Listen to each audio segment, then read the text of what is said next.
जय हिंद, जय भारत। एक बार फिर से स्वागत करता हूं आप लोगों का।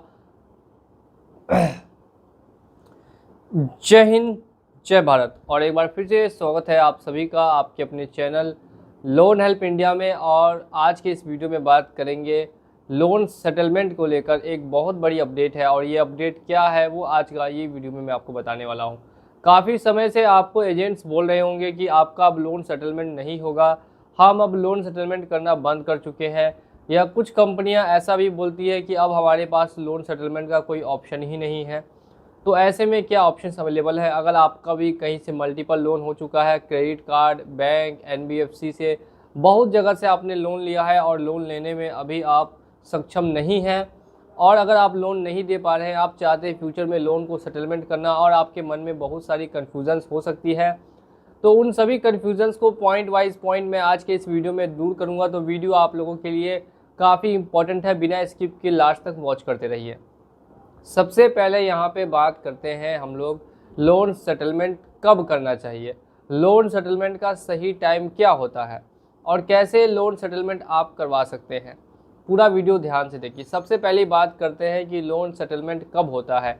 जब कोई भी लोन लिया, 1 लाख रुपए का मान लेता हूँ मैं, आज के डेट में लोन लेता हूँ, मैंने 2 ईएमआई कंटिन्यू की, 2 ईएमआई को कंटिन्यू करने के बाद लगातार 3 ईएमआई जब मैं बाउंस कर दूंगा, तब मेरा जो अकाउंट है, जिसको मैं लोन अकाउंट बोलता हूँ, वो कंपनियां जो है एनपीए में डालती है। कुछ 3 ईएमआई बाउंस होने के बाद, कुछ 4, यानी कि 3 से 4 महीने में 100% कन्फर्म होता है कि आपका लोन अकाउंट एनपीए होगा। कहीं कहीं ऐसा देखने के लिए मिनिमम मिलता है कि 5-6 महीने लग जाते हैं, इससे ज़्यादा कोई कंपनी नहीं लेती है। तो 5 से 6 महीने में सबसे पहले आपका लोन अकाउंट एनपीए हो जाएगा। लोन अकाउंट एनपीए होने के बाद ही सेटलमेंट होता है। लेकिन ध्यान दीजिए, सबसे पहले जैसे ही लोन अकाउंट एनपीए होता है, आपको कभी भी कंपनी से सेटलमेंट की बात नहीं करनी। अगर आप बात करेंगे तो कंपनी सामने से बोलेगी, जब आपके पास पैसा है तो आप ईएमआई कंटिन्यू क्यों नहीं कर रहे जो हमसे आप सेटलमेंट की बात कर रहे हैं। तो यहाँ पे आप फंस जाएंगे और सेटलमेंट आपका फिर नहीं करना चाहेगी कंपनी। कोई कंपनी नहीं चाहती है लोन सेटलमेंट करना। तो मिनिमम 6 मंथ आपको वेट करना है। अकाउंट एनपीए हो गया तो कोई दिक्कत नहीं है, अकाउंट एनपीए होने के 3 महीने और आपको इंतज़ार करना है, और टोटल 6 महीने बाद आप लोन सेटलमेंट के लिए बोल सकते हैं। अगर कंपनी सामने से ऑफ़र करती है तो बहुत अच्छी बात है, तो फिर बिल्कुल आपका आसानी से हो जाएगा। अब मान लेते हैं कंपनी सामने से ऑफ़र नहीं भी करती है, तो भी यहाँ पे कोई बड़ी प्रॉब्लम या दिक्कत वाली बात नहीं है। लोन सेटलमेंट ऐसी भी कंडीशन में होगा, आपको क्या करना होगा, एक रिक्वेस्ट लेटर आपको कंपनी को सेंड करना होगा कि मेरा नाम और ये मैं इस लोन सेटलमेंट करना चाहता हूँ, और कारण बताना होगा। एक नोटिस बना के कंपनी को सेंड करना होगा। कंपनी का जवाब आएगा, कंपनी किसी मैनेजर को अपॉइंट कर देगी कि ठीक है, आप इनसे सेटलमेंट के रिगार्डिंग बात कर लीजिए, और कैसे बात होती है वो भी मैं आपको आगे बताऊँगा।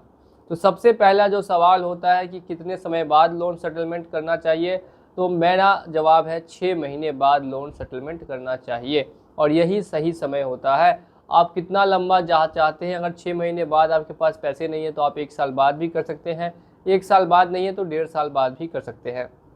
दूसरा लोगों का सवाल होता है लोन सेटलमेंट कितने % पे करें, कितना अमाउंट। अगर 1 लाख रुपए का लोन है तो कितने पे करें। देखिए, सभी का नियम कानून थोड़ा सा डिफरेंट है। अगर आपने क्रेडिट कार्ड लिया है तो वो आपका आसानी से 20-25% में सेटल हो जाएगा, ठीक है। तो क्रेडिट कार्ड काफ़ी आसानी से सेटल हो जाते हैं। दूसरा आता है बैंक का पर्सनल लोन।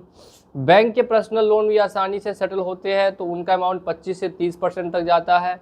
अगर 1 लाख का लोन है तो 25 से 30 हज़ार तक जाएगा। अब बात करते हैं एनबीएफसी। तो एनबीएफसी क्या करती है, जल्दी लोन सेटलमेंट करती नहीं है, और बहुत सारी एनबीएफसी 30% से 40% के बीच में करती है, और कोई एनबीएफसी अभी तक ऐसी नहीं है जो 15-20% पे करने के लिए रेडी हो। तो ये है सिस्टम कि कितने पे करना चाहिए, मैंने आपको ऑलरेडी बता दिया। क्रेडिट कार्ड है 15 से 20% पे हो जाता है, बैंक है 25 से 30% पे हो जाएगा, अगर एनबीएफसी है तो 30 से 40% के मध्यम में आपका लोन का सेटलमेंट होगा। ये हो गया आपका अमाउंट, 1 लाख का कितने में हो सकता है। अब यहाँ पे जो तीसरा सवाल आता है कि कैसे पता करें कि हमारा सेटलमेंट हुआ कि नहीं हुआ, या होगा कि नहीं होगा पैसा पे करने के बाद। काफ़ी कंपनियां क्या करती है, आपको बोल देती है कि चलिए अब आपका लोन सेटलमेंट हो जाएगा, आप पैसा पेमेंट कर दीजिए। आप पैसा पेमेंट करते हैं, आपको पता चलता है कि आपका अभी भी लोन ओवरड्यू है, आपका कोई सेटलमेंट नहीं हुआ, और ये हर दिन होता है, ये कोई नई चीज़ नहीं है। तो अगर आपको मैं बता दूं कि जब तक आपको एक सेटलमेंट लेटर कंपनी से नहीं मिलता है तब तक आपको पैसा पेमेंट नहीं करना। आप उनसे अपनी मेल आईडी पर एक सेटलमेंट लेटर मंगवाएंगे। सेटलमेंट लेटर आने के बाद उसमें सभी डिटेल्स लिखी होंगी कि कितना अमाउंट आपका ओवरड्यू था और कितने में सेटल हो रहा है। वो सब कुछ जब लिखा हुआ मिलेगा तब जाकर आपको उतना पैसा पेड करना है। वो भी टाइम फ्रेम दिया होता है कि 6 दिन या 7 दिन के अंदर। अगर मान लेते हैं उस टाइम फ्रेम में आप नहीं कर पाते तो फिर आपको दोबारा रिक्वेस्ट करनी पड़ेगी और दोबारा से फिर लोन सेटलमेंट का प्रोसेस आपका स्टार्ट होगा। तो ये हो गई बात कि कब करना और कैसे करना चाहिए। अब नेक्स्ट है कि सिविल पे इसका क्या असर होगा। तो मैं आपको एक बार फिर से बता देता हूँ कि अगर आप लोन का सेटलमेंट करते हैं तो वो आपके सिविल में शो होता है। सिविल में शो होगा तो इससे आपको फिर फ्यूचर में लोन वगैरह अगर आप अप्लाई करेंगे अनसिक्योर्ड लोन का तो वो तो आपको बहुत ही मिनिमम चांसेस है कि मिलेंगे, और अगर मिलेंगे भी तो बहुत ही कम अमाउंट के और बहुत ही हाई इंटरेस्ट पे मिलेंगे।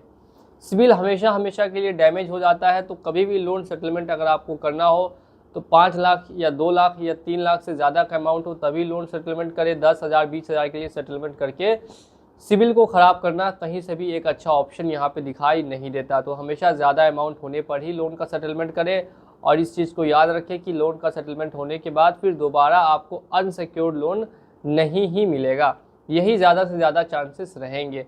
तो ये मैंने आपको पूरा प्रोसेस समझा दिया लोन सेटलमेंट का। बाकी जो कंपनियां बोलती हैं तो उनको बोलने दीजिए, उनके बोलने से कोई नया नियम या कानून नहीं बन जाता। जो चला आ रहा है ट्रेंड वही चलता रहेगा। और अगर आपको लोन सेटलमेंट में किसी तरीके की प्रॉब्लम दिक्कत तो आप हमें ऊपर कांटेक्ट कर सकते हैं, दिए गए नंबर पे आप हमसे टेलीफोनिक भी जुड़ सकते हैं, बातचीत भी कर सकते हैं। इसी के साथ चलिए चलता हूँ मैं आज के इस वीडियो में, और मिलूंगा आप लोगों से अगले वीडियो में बहुत ही जल्द। जय हिंद, जय भारत।